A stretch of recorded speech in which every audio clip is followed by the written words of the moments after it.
Hello, everybody.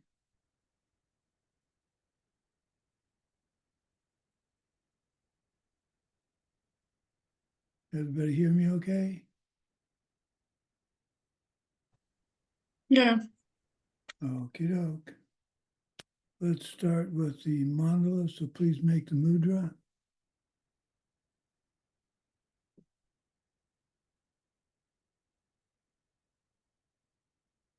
Here is the great earth filled with the smell of incense and covered with a blanket of flowers.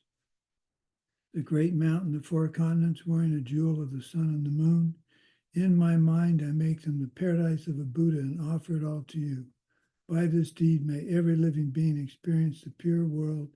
Idam Guru Ratna Mandalakam Niryatayame.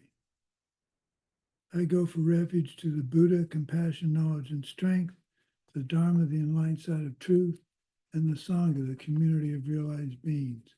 From the virtuous merit I create from the practice of giving with the understanding of emptiness, moral discipline with the understanding of emptiness, patience with the understanding of emptiness, joyous effort with the understanding of emptiness, concentration and wisdom, I will attain the state of a Buddha for the benefit of all living beings. I go for refuge until I am enlightened to the Buddha, compassion, knowledge, and strength, the Dharma, the enlightened side of truth, and the Sangha, the community of realized beings. From the virtuous merit I create from the practice of giving with the understanding of emptiness, moral discipline with the understanding of emptiness, patience with the understanding of emptiness, joyous effort with the understanding of emptiness, concentration and wisdom, I will attain the state of a Buddha for the benefit of all living beings.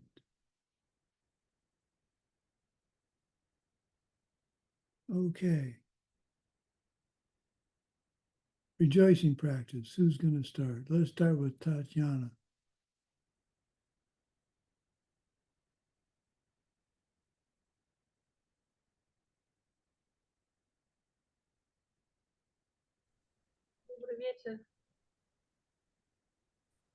Hello, everybody. I'm alive and I'm glad of it.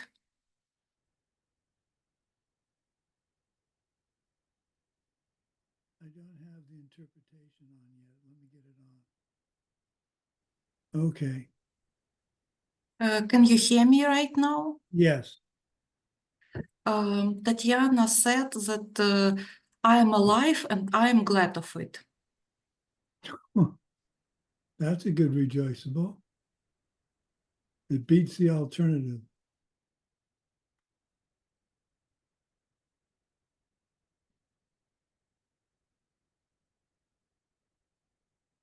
Okay, who's next? Let's go with Anna. What do you have to rejoice in?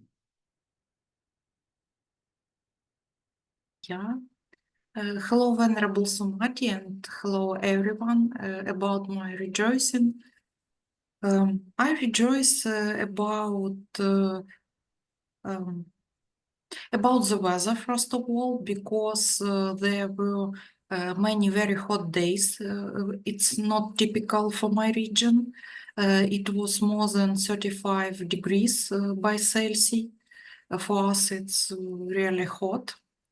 But now we have even it's raining, and the temperature dropped by 10 or 15 degrees. So I'm very glad that it's not so hot. And also I did some subtasks for ACI, and I also glad about it.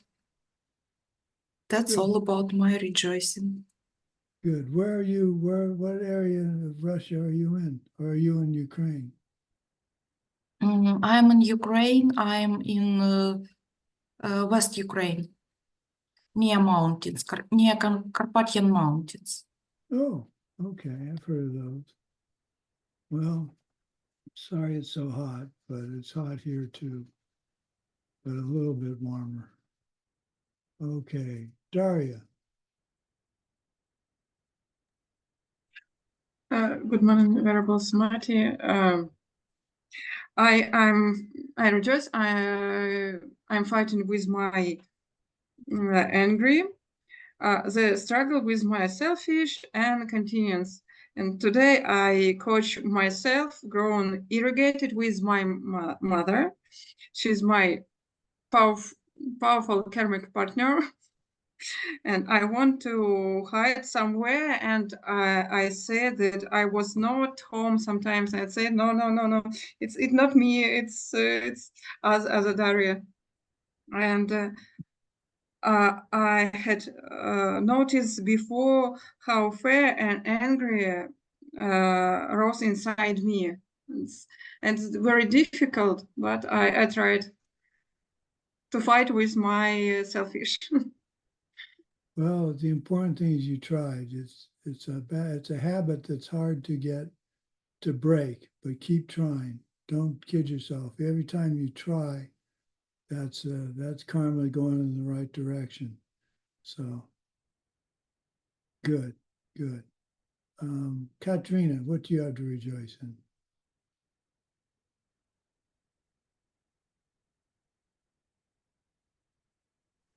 Hello, everyone. Yes, I have. I rejoice. Yesterday we have an anniversary with my husband. We visit jazz concert, and yesterday I have opportunity to speak about seeds and karma. Wow. How'd it go?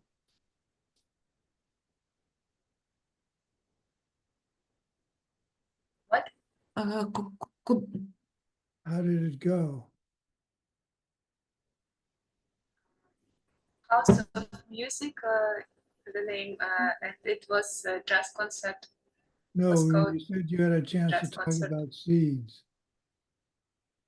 You had a chance to talk about seeds?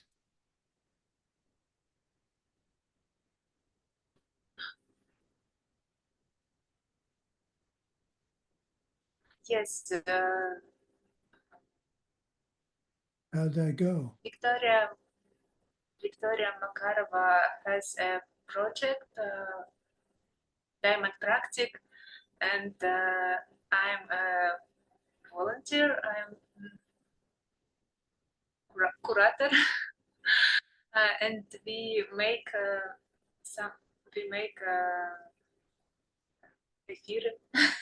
online speaking sometimes and meeting in cities. Okay.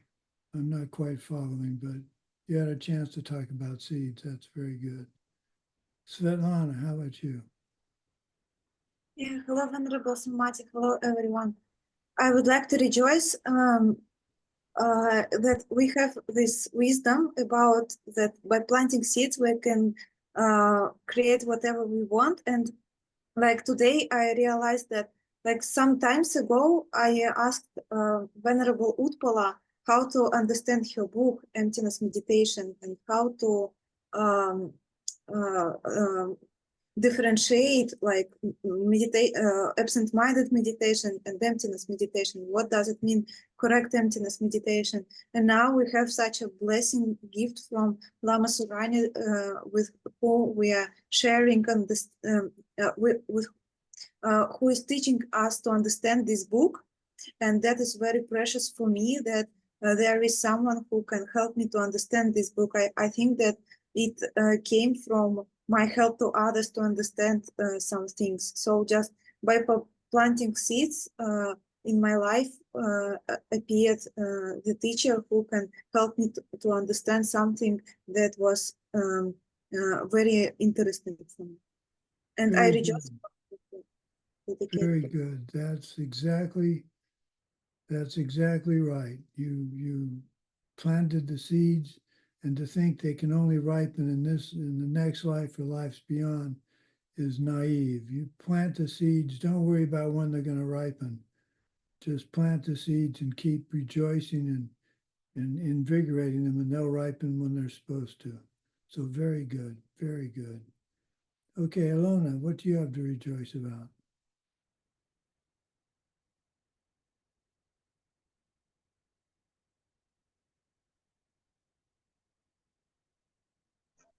Добрый вечер, дорогой лама Сумати, дорогие девочки. Good evening, Lama Sumati and everyone. I want to share that I today своей клиентке сделала вовремя заказ, порадовав ее к дню I make my promise. красивое платье.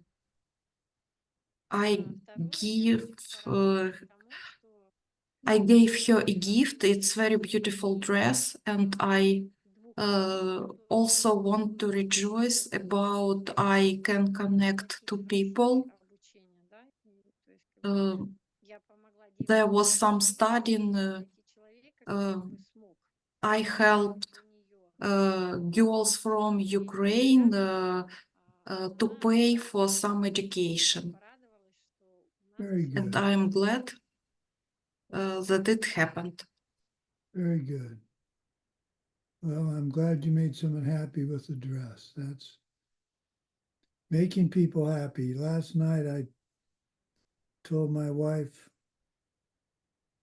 I was so glad she was her, which sounds weird, but she's very happy, to me, a very happy and giggly person these days, and I really enjoy having that. Not that she's ever morose, but it's just nice. I like to make her laugh. I like to make people laugh in general, but before I forget, Svetlana, I need to know who's taking the course for credit and has to be part of the question on Monday. So if you'll give me that list as soon as you can, that'd be great. Okay, I collected some names from Russian-speaking students, and I can send. Okay, no hurry, just sometime today would be great. Okay, what do I have rejoice in? Well, I went to lunch with a good friend that I hadn't seen in a couple of months, and he was very excited to see me and so happy that I looked good and seemed to be doing better. I don't agree with him, but it's nice if someone sees that. And he's a good enough friend that if I looked like I was not doing so well, he'd ask. So that was nice. I still haven't heard about the material I'm waiting for from one of the Air Force bases, but I'm trying very hard, and it's hard for me. I'm trying very hard not to bother them by emailing saying what's going on, because they've promised they'll let me know. So I'm trying hard not to do that. I rejoice that I'm ready for the teaching on next weekend, I think.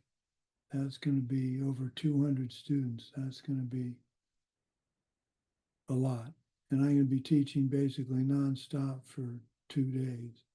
So are any of you going to attend the White Tara teaching? At least one, two? Oh, good. 3, 4, 5. Wow. Yay. Okay. Okay. Today's class is pretty short. I sometimes try and double up classes, but I just decided this one would just make it short. Okay, the 5 heinous crimes. I don't know if any of you have heard of these, but these are the 5 heinous crimes, which are about the dumbest thing you can do. Now, we talked about getting mad at if you get mad at yourself and you're a bodhisattva, does that count? I was unable to find an answer, but one of my South African students is looking into something he remembers Geshe Michael saying many years ago about it. So he's going to look it up for me, and I'll get back to you, I hope, on Monday.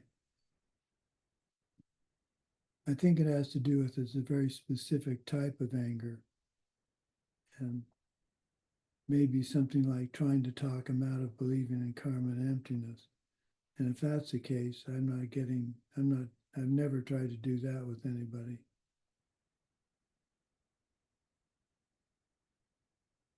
Okay, 5 heinous crimes. Anybody remember what they are? Have you gone through this before? Okay, the 5 heinous crimes are killing your mother, killing your father, killing an arhat, creating a schism, and trying to kill a Buddha. So killing your mother is relatively straightforward. Killing your father is relatively straightforward. Killing a foe destroyer, an arhat, because they've destroyed the 6 major afflictions or foes, because they've reached nirvana. Creating a schism, dividing the Sangha. Here it says the Sangha has to be or is ordained, not referring to the ultimate Sangha, which is those who have seen emptiness. At the time of the Buddha, technically this is at the time of the Buddha, so we can't do this now, but I like to teach that dividing your Sangha is still a terrible thing to do. You should never, ever find yourself gossiping about another student or having an opinion about how good their practice is. And you should never support someone who's trying to cause a schism. So basically, if you're asked your opinion, you give your opinion. There's nothing wrong with that. But you don't try and convince anybody of anything unless they're saying something that's completely wrong about the Dharma. Then you have to politely, if you hear someone say something completely wrong about the Dharma, then you have to put yourself in their shoes and think how you would like someone to correct you. So I have an example. I may have shared this with you before. We have it's a tantric vow, but I don't believe there's anything wrong with talking about it. You're not supposed to sit with your knees clasped, your knees up off the floor and clasped like this. That's considered disrespectful, or your knees or your legs straight out pointing at the teacher. Either one's considered disrespectful. Now, so I saw a friend of mine doing that, and I politely, I thought, said to her, she was a nun. I wasn't a monk at the time. I said, I believe you're breaking this vow.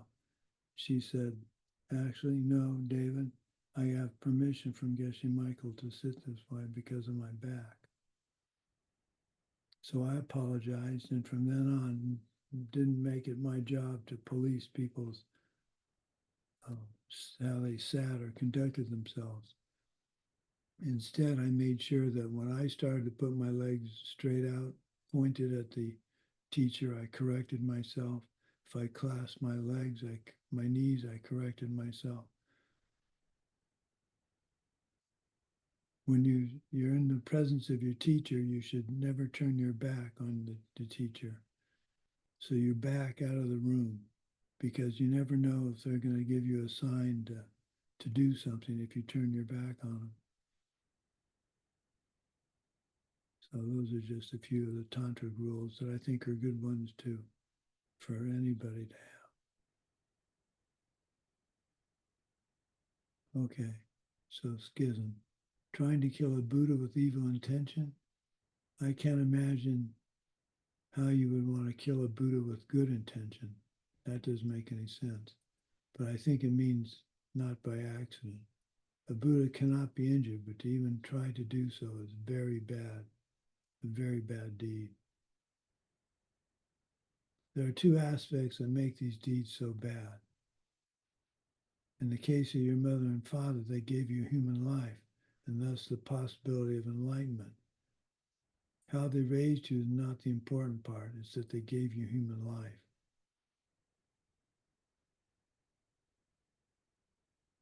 So Buddha, Sangha, and Arhats are extraordinarily powerful objects. If you reject and want to eliminate any of the 3, a mental rejection, it's the power of the deed. Is there an order to the severity? As with most Galut Police, there's an order to it. The worst you can do is creating a schism, because you're attacking the Dharmakaya. you're doomed to one eon in the lowest hell. And what you're basically doing is cause a schism, you cause the teachings to not proliferate. And that's just about the worst thing you could do, is be responsible for the Dharma not being transmitted. Trying to kill a Buddha, that's next. You're attacking the Rupakaya, the form body. Killing an Arhat's next. Killing your mother. Killing your father's the least severity. So as we've seen before, there are certain instances. You must be a fully ordained, so to create a schism, you have to be a fully ordained monk. Doesn't say anything about being a nun, but I imagine nun fits in there. You have to be charismatic with good morality and intelligence. You lie intentionally to the Sangha. You teach 5 inaccurate rules to reach nirvana. 12 years after Lord Buddha began teaching and not at his death. The 2 main disciples, Shariputra and Magdalena, must be present, and one repairs the schism within 24 hours. So all of that's impossible because that was done back in the time of Lord Buddha. So you say to yourself, I can't commit that heinous crime because I'm not back in the day of Lord Buddha. I've always found, and I've tried to make my practice follow this rule. If I find a rule that appears to say I can't do it because it's in the ancient times, I fast forward that to my life now. So you know I can't cause a schism technically because I'm not in the presence of the original 2 main disciples. But I can cause a schism by being irresponsible with behavior. For instance, I was on the board of directors of Diamond Mountain for many years.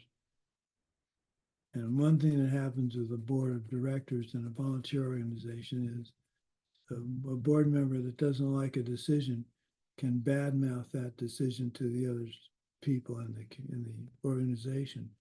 And that causes a schism and mistrust. So at the board meetings, if they voted on something I didn't agree with, and someone asked later what happened at the board meeting, I'd simply say, we made this decision, and I wouldn't add to it, I think it's a dumb idea. I just say, we made this decision and move on. And I think that really helped me with the politics because people soon realized I wasn't going to spread rumors and dissent. Schism and dissent would be another word. I think dissent and schism would cover it pretty nicely. So gossip is one thing. I think if they're relying on you and you didn't do something that causes the program not to go forward properly, that to me is creating a schism in the sense that you're stopping the Dharma from spreading. So you don't want to be obsessive about it. If you're a teacher, teach. If you're not a teacher, try and live your life with an example. That the highest compliment for me is for someone to come up to me and say, I don't know what you're doing, but it really looks good to me. How can you teach me how to do it? That's what I think all of us should strive for. So by setting an example.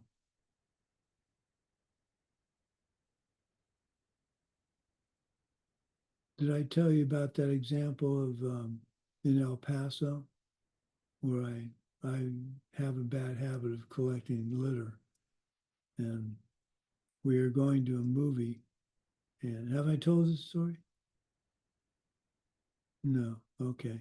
We're in a parking lot going to the movie house, and from a distance of maybe 30, 40 feet, I saw a white something at the rear tire of a SUV. So I went over to pick it up, and it was a used child's diaper. but it was all bundled up. So I have told the story? Okay. It was all bundled up. It was safe to pick up. And so I had said to myself, I need to pick up that trash. And I felt it was a bad thing to do if I didn't pick it up. So I set the example to my students that if you're going to do something like that, don't talk yourself out of it. Now, obviously, if it's absolutely disgusting, you don't have to, well, I guess that's pretty disgusting. If it was a dead mouse or something, I probably would not have picked it up. So the point of the story is, if you're going to do something like that, especially in front of other students, complete the task, pick up that piece of garbage and dedicate it.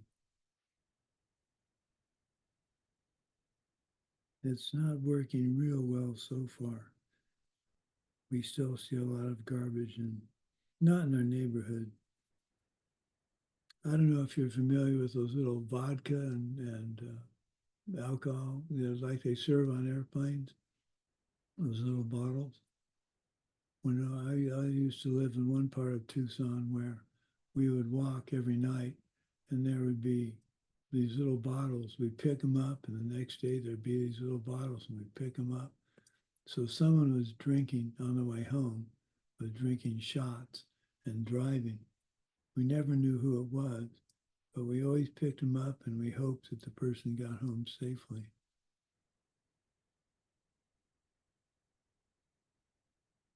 Okay.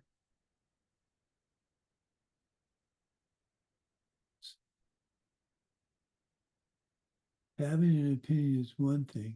Sharing that with another or others is, in my view, not a problem. It's when you try to convince the majority to go against what others want that you're on thin ice that is breaking. Usually board decisions are final. So for me to go to someone and say, I don't agree with this board decision, I think we should do something about it, other than state my opinion at the board meeting, it's totally inappropriate for me to start talking to everybody else in the community and saying, oh, we shouldn't do this. When we first moved to Diamond Mountain, there was no internet. And we all liked that because it's too much of a distraction. But several people mentioned it was a safety issue. If we couldn't communicate with someone in one of the back cabins, they could have severe problems and we wouldn't know it. So we put internet in. Now, I was against it, but once they decided to put it in, I never said another word. Well, I just did, but I never said another word to the members of the community.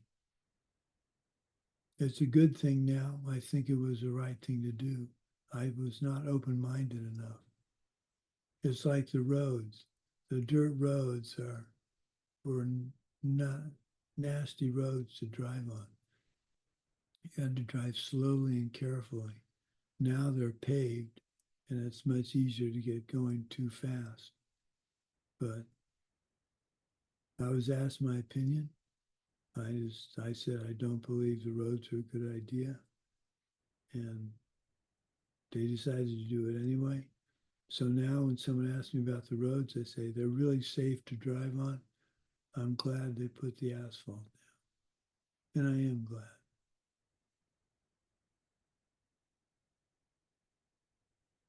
Geshe Michael stresses that as Dharma centers grow, the politics will become a problem.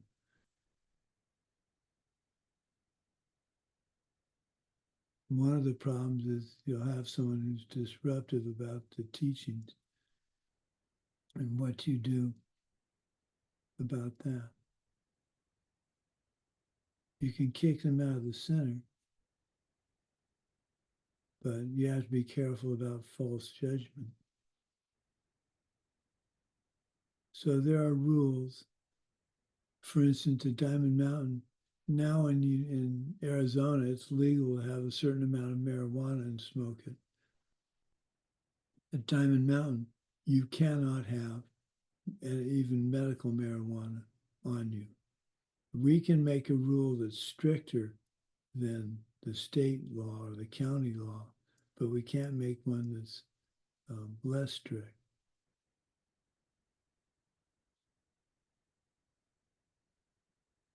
So you could not like that. You could say, well, it doesn't matter for me. I'm special.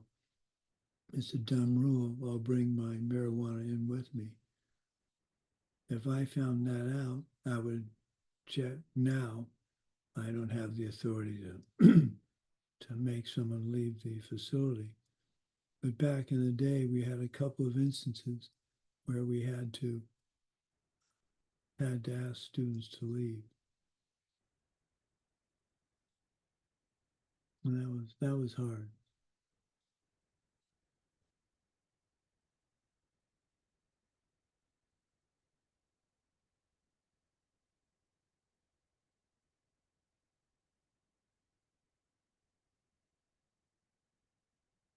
You have to be very careful about throwing students out of the community. But you must if they're disrupting, disrespecting the Dharma, not following the Vinaya of the center, etc. We make it clear when you first come to Diamond Mountain that there are certain rules that you must follow.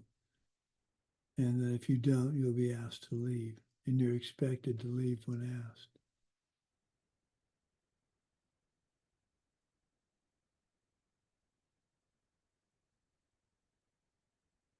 Do you think that doing something so wrong that you'd be asked to leave isn't really possible? And we're pretty fortunate here in the Diamond Mountain community to live in pretty nice circumstances. We're studying the Dharma, high Dharma, quite comfortably. We have access to all of Geshe Michael's teachings and all the other teachers in the world through the computer. But when you stop and think about it, I don't know how the oil crisis, if you remember the oil, maybe, you know, I actually bet you some of you aren't old enough to remember the oil crisis. The oil crisis took place in 1972, 73. How many of you were alive in 1972?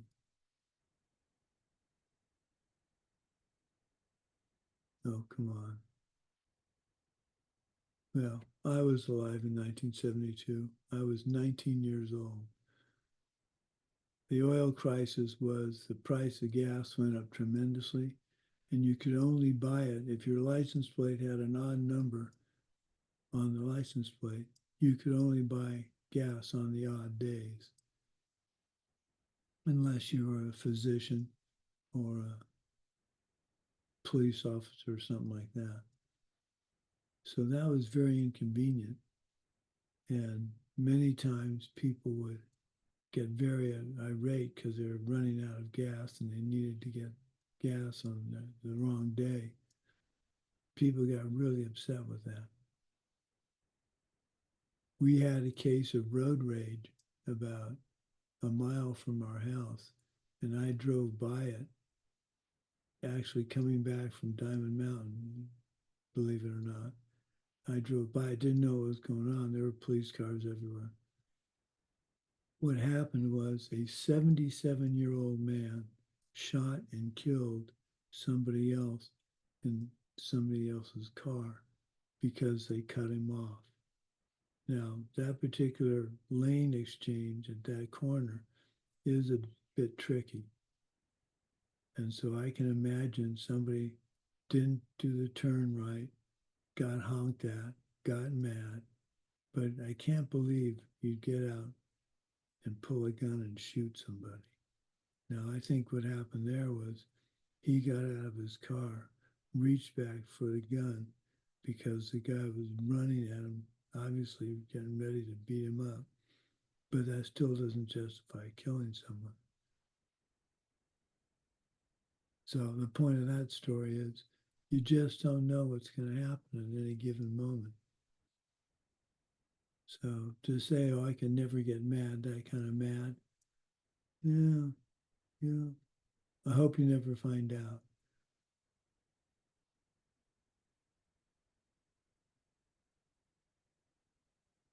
So two things that make these actions so bad. We talked about that. The scriptures don't say the reason is because they were nice or whatever. It's just the basic birth and opportunity they gave you because of it. By killing them, you're rejecting the idea of them giving you the opportunity. Now, I've talked about killing your mother and father as an example of figurative versus literal speech. So that's another example. When we say kill your mother and father, a Buddhist someone who's not a Buddhist would seem to think I'm saying it's okay to kill your parents. We're talking about the parents of your mental afflictions. So we're talking about killing ignorance, all the ignorances and avoidances. We're not talking about killing an actual human being. So this is a good example of if a student had not heard that and was in the class, they could come out and say, Venerable Sumati, you're telling me I should kill my mother and father. I don't want to do that. Now, I patiently explained to them how that's not what I said, or it shouldn't be interpreted that way. But it's your responsibility to make sure that you don't leave an impression on anybody else that's counter to the vows of morality, whether it be lifetime layperson or monk or nun vows.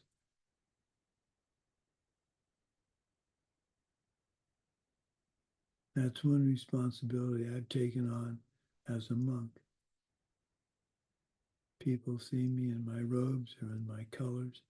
I have to be acting in a way that's respectful of the fact that I'm a monk and respectful of the Dharma. It's not hard to do. You just have to be aware of it all the time.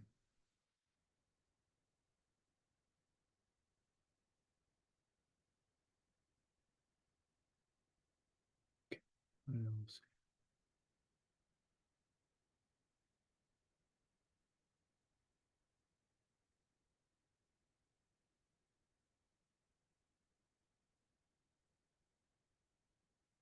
Oh, so you may have heard. Now, where would I find it? This would be in the Lama Chupa ceremony, where they talk about the 5 worst deeds and the 5 almost as worse. So again, the 5 worst in order of severity: causing a schism, trying to kill a Buddha, killing an Arhat, killing your mother, killing your father. The 5 close bad deeds: rape your mother, who's also an Arhat, kill a bodhisattva of certainty. That's a particular type of bodhisattva, apparently. Kill a bodhisattva of certainty, meaning he or she has only 100 kalpas to go before they're enlightened. Kill anyone. Number 3, kill any one of 7 high practitioners. I'm not sure what that, I don't have any further detail on that.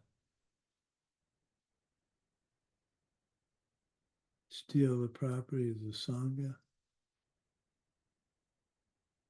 Destroy images or altars.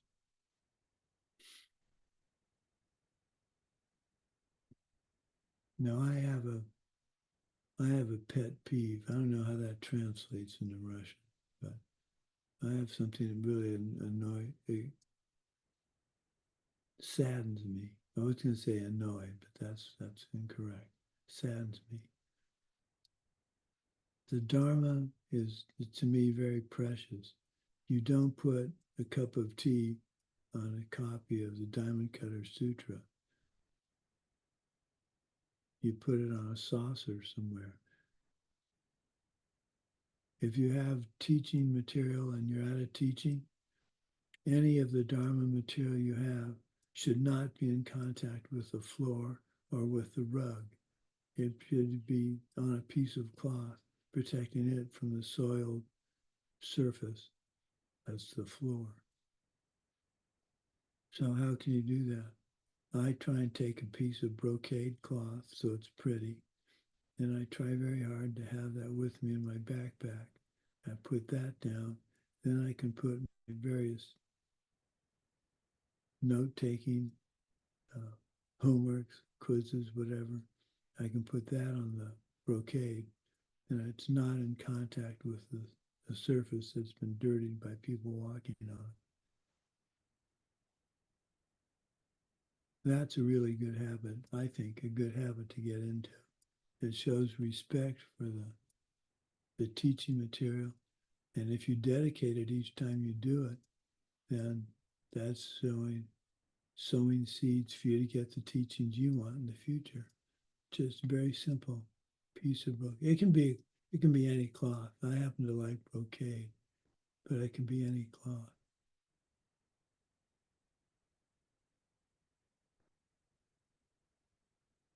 So rape your mother who is an arhat, kill a bodhisattva of certainty, kill any one of the seven higher practitioners, steal the property of the Sangha, to destroy images or altars.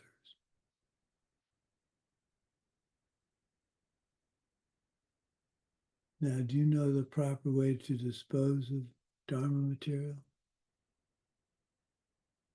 You burn it, or you put it in a plastic bag, seal it very carefully, and make sure it doesn't touch the other garbage. The best thing to do is to burn it. And we like to think, my wife and I like to think when we're burning it, it's the Dharma goes out on the smoke and goes out across the world and lands on people that need it. They become interested in the Dharma.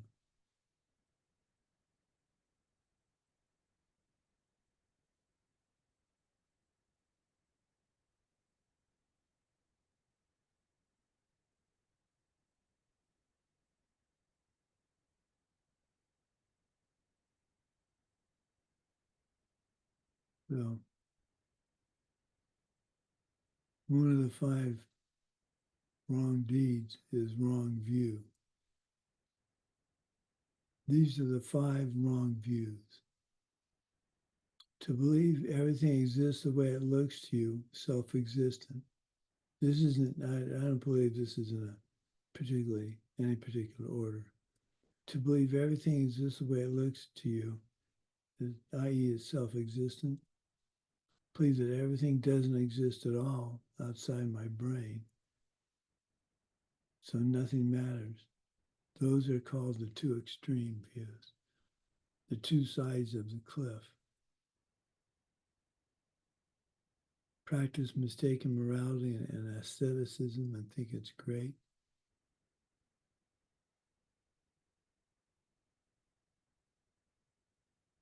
They get told by their teacher that they should do a certain number of prostrations, and they're not doing them properly, and they get hurt. That's when you have to go up to your teacher and say, I just simply can't do this. I've tried. I'm worried I'm going to damage my knee or whatever. That's so much more important to do than getting a damaged knee and having the instructor who told you to do that get the karma of seeing that you can't walk anymore. That's much more prevalent, probably, and much more easy to ignore, and does have cause, than actually shouting or getting mad. So you just need to be aware, constantly aware of how to put into practice 10 virtuous deeds, the 5 lifetime layperson commitments, the 64 Bodhisattva commitments, and then a vast array of Tantra commitments.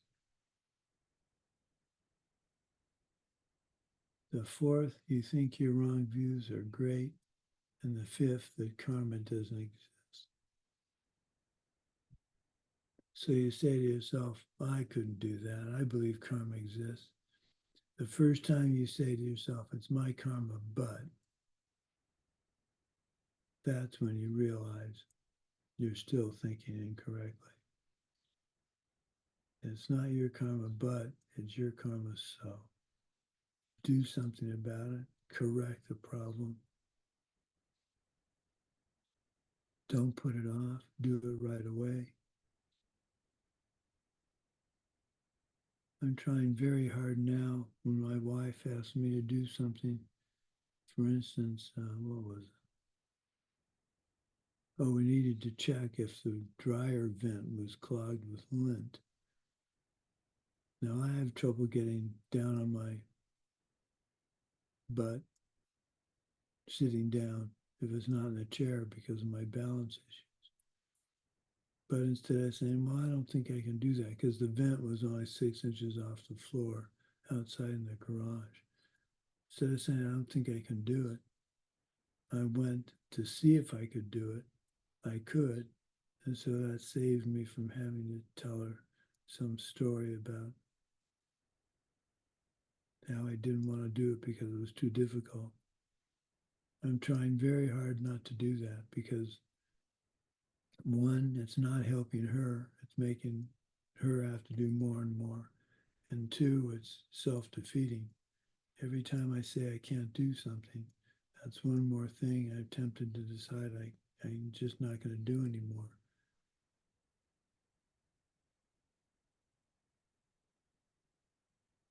So, okay, class 10 is on Monday. We'll have the review, and those of you that are taking it for credit will get a question assigned, question or questions assigned. I think we can do 10 and the review together because next weekend's the White Tower teaching. And believe me, I'm already getting nervous enough about it. So I've taught in front of 170, 180 people before, but I could see all of them. So for some reason, not being able to see everybody, it's going to be a little bit different for me. Okay, let's dedicate our learning about the 5 heinous crimes.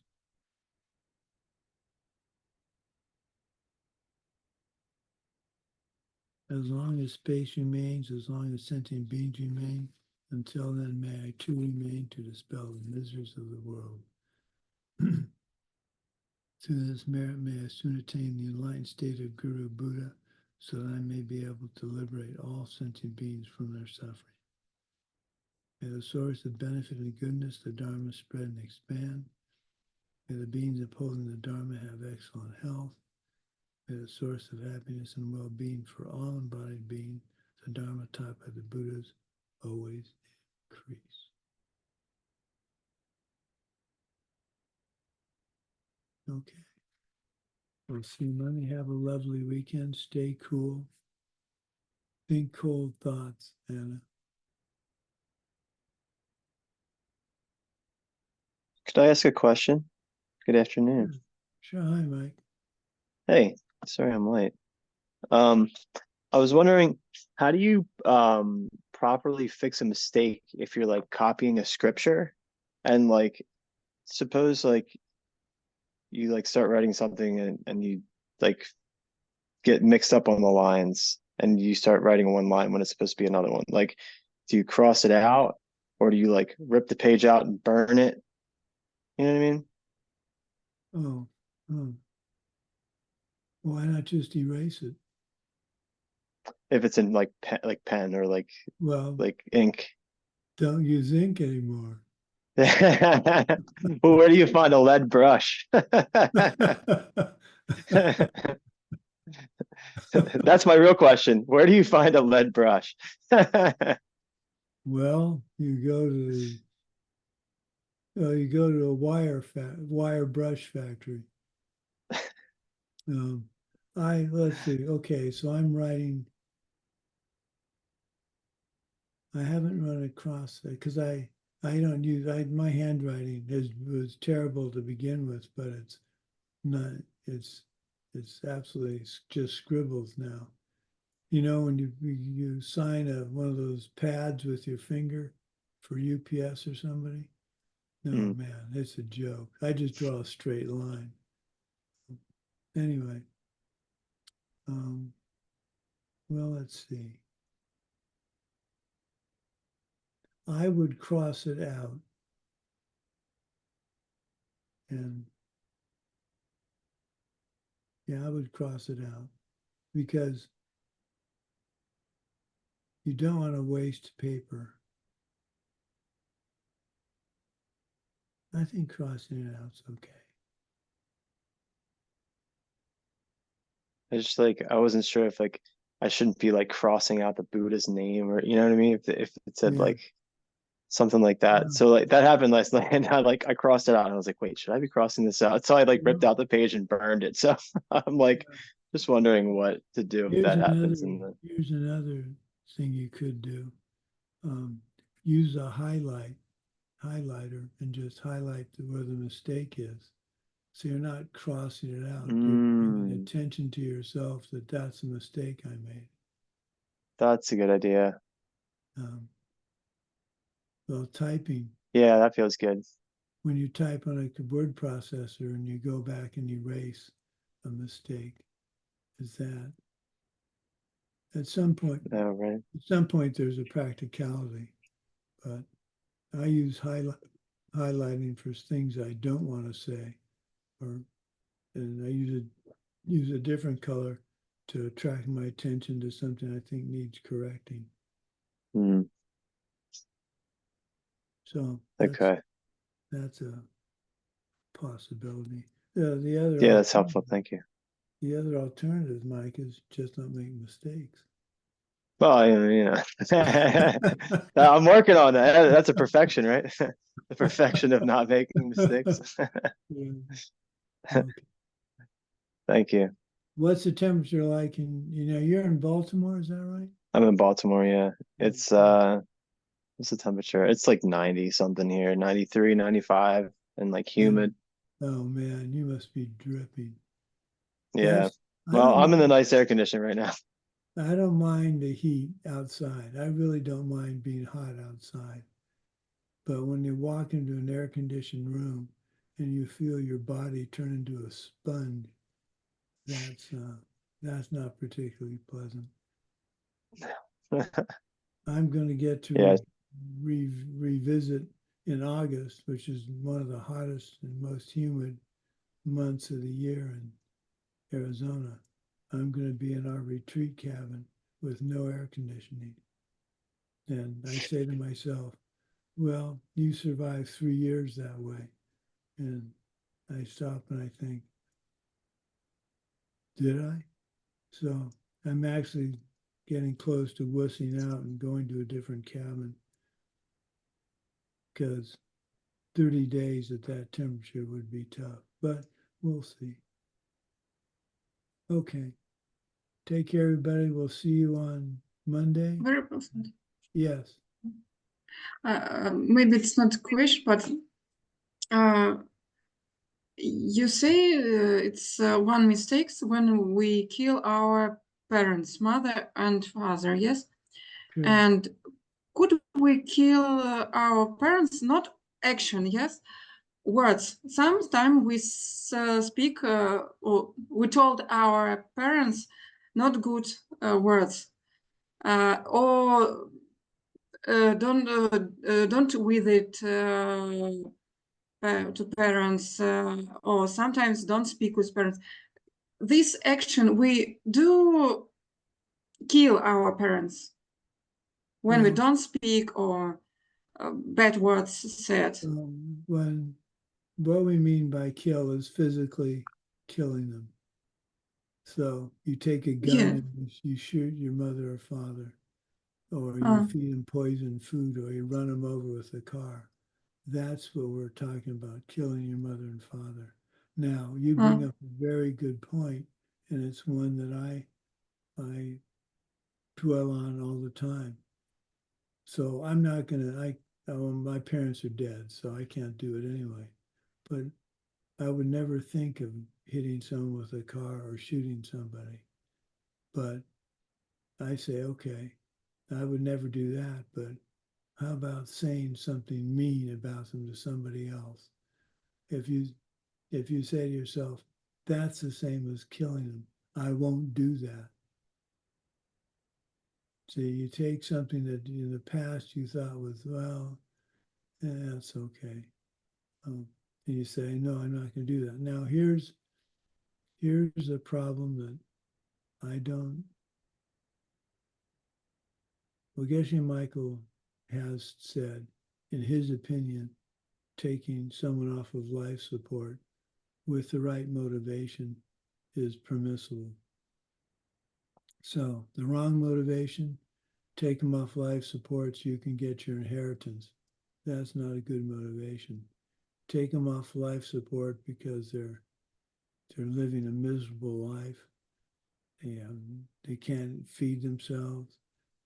They're in a coma or something. But you have to be careful. You have to be very careful not to rationalize and do something because it's convenient for you. So any kind of mistreatment to your parents or to mistreatment to anybody because you don't know who's a bodhisattva, just try extremely hard not to say unpleasant things.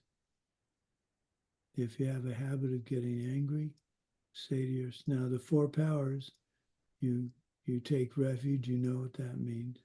You regret it, intelligent regret of a Buddhist. You have a remedy, and you have a restraint, and this restraint you make reasonable. I'm not saying I'm not going to get mad at my mom for the next month. Well, I'd like to think you could do that, but you know whether you can or not. So instead you say, I'm not going to get mad at my mom for the next 24 hours. And you say, well, that's easy. Well, then do it. Not get mad for 24 hours. And then say to yourself, well, I did that, okay. I'm not going to get mad for 48. And then I'm not going to get mad for further and further. But to say right away, you're not going to ever get mad again, and then you get mad, you lied to yourself. And lying is one of the 10 non-virtues. So I find it all to be a quite fun game that I want to win. And the winning this game is reaching my enlightenment. Okay, I see a raised hand. Tatiana, what can I do for you?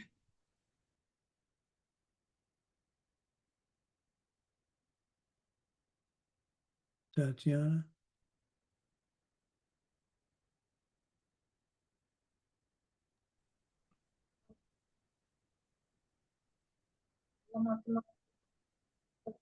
Я хотела спросить, у меня 2 вопроса. I want to ask, I have 2 questions. Okay. Вы как-то нам разрешали писать там на электронную почту письма, но там речь шла про I remember that we can write you email. It was about studying, and I want to share with you my mom 2 years ago признаки Паркинсона. И я had some points of Parkinson, but now she's okay, I think.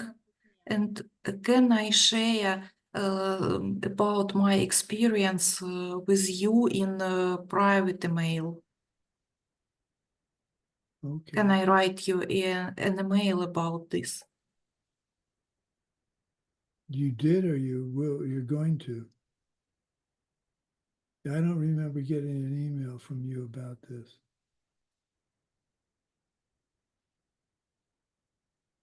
Did you write the email, or you're going to? She's going to. Please do. Я хочу, но мне было неудобно вас беспокоить. Yes, I want, but I don't know if it will be convenient. Maybe it's not interesting for you.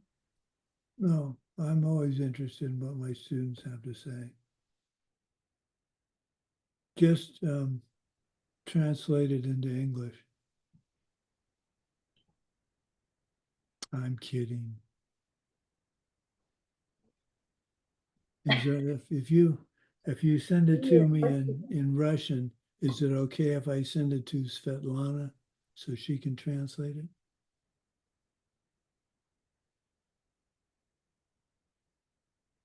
And did you get your permission to do that?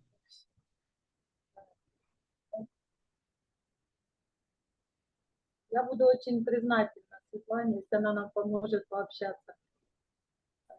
I Yeah. will be very appreciate to Svetlana if she will help me to connect with you. And one more question. Okay.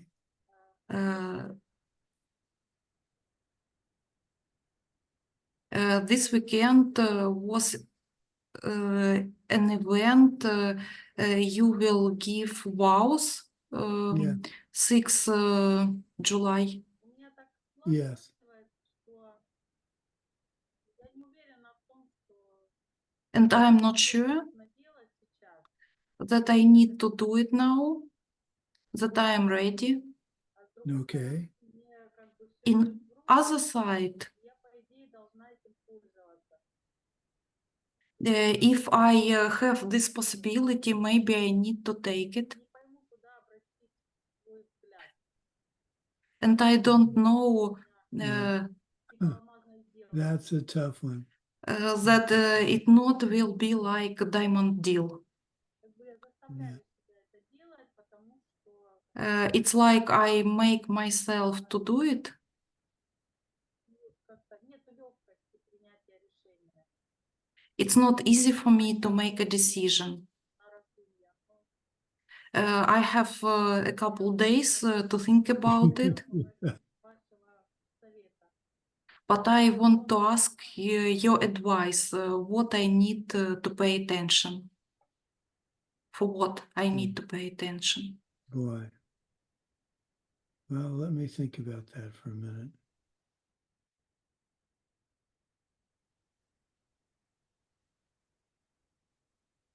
I would say if you think you absolutely can't keep any of the commitments, then don't take them.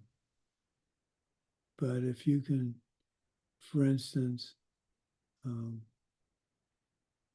what's a good one? I personally believe that keeping some of your commitments is much better than not taking them. So if it was me, I would plant the seeds by taking the vows, refuge commitments, and the lifetime layperson vows. I would take them and try and keep them the best you can. Now, when you take them, you could say to yourself,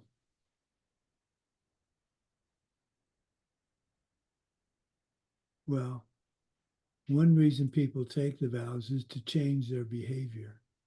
So let's say you like to have a glass of wine at breakfast, lunch, and dinner.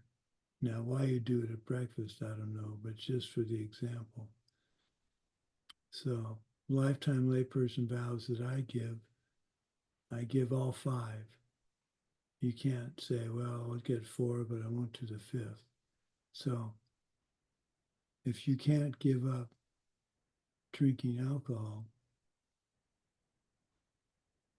then you probably should not take the lifetime layperson vows, because you'll be constantly breaking them. Now, on the other hand, if you take the lifetime layperson vows to try and stop your drinking, and I'm not saying you're an alcoholic, I'm just using that as an example. If you take the five lifetime layperson vows to help stop consumption of alcohol, then I think that's a positive, because your motivation is to try and improve your life. Does that make any sense?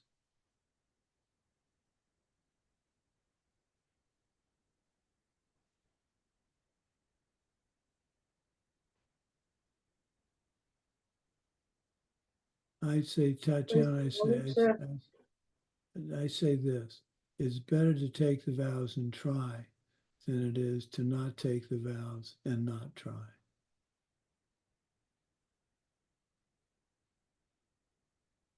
Because the only way you're going to change your behavior, in my opinion, is to take the vows and try and keep them.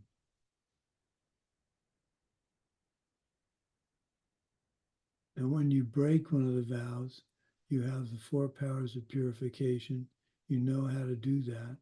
You can lessen the power of the seed. So let's say you take the lifetime layperson vows and you catch yourself lying.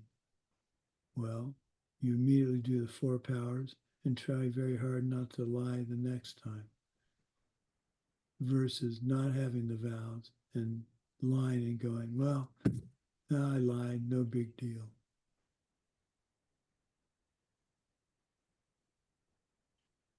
Спасибо.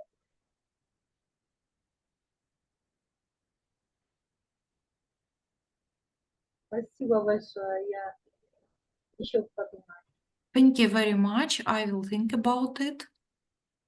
Oh, I will talk with myself about it. good. That's the right thing to do. Okay. Okay, well, I'll hear or see some of you tomorrow morning at the question and answer session, and a week to go. I'm starting to get nervous. Okay, let's dedicate. By the goodness of what I've just done, may all beings complete the collection of merit and wisdom, and thus gain the 2 ultimate bodies that merit and wisdom make. We're almost finished with course 5. Yay. Then we do diamond cutter. That's the first course I took from Geshe Michael. I've got lots of stories for that course. Okay. Stay cool. Have a good weekend, and we'll see you on Monday. Thank you, Anna, for translating my teaching. Okay. Thank you so Bye-bye, much. everybody. Thank you so much. You're welcome. Thank you Okay, very Lana, much. you're going to get me До that свидания. the list of Yes. students to answer questions. Yes, I will send it today. Dear Lama Sumati, can I say some technical words? Sure. Like, I know, is it only my case or is it usual? But when I'm hearing others, their microphone is much louder than yours. Like I am very subtly hearing sound from your microphone. So what? Okay, Yeah, let me see. Okay. yeah. I'm just I'm turning it up. Is that better? yeah. It's a little bit better. Yeah, How about now? like nearly the same as it was. Okay, I'll move the microphone. Well, here. Let me move the microphone now. How about now? Is that better? A little bit. Okay, Yeah. I'll try and speak more Yeah, loud. that's cooler. Yeah, feels that sound is becoming stronger. Yeah, I was hidden behind my monitor. So, but one of the problems with Parkinson's is as your disease advances, you start to speak more softly. But thank you, Svetlana, for pointing that out. I will do better. Now, see, that's a good example to me of a student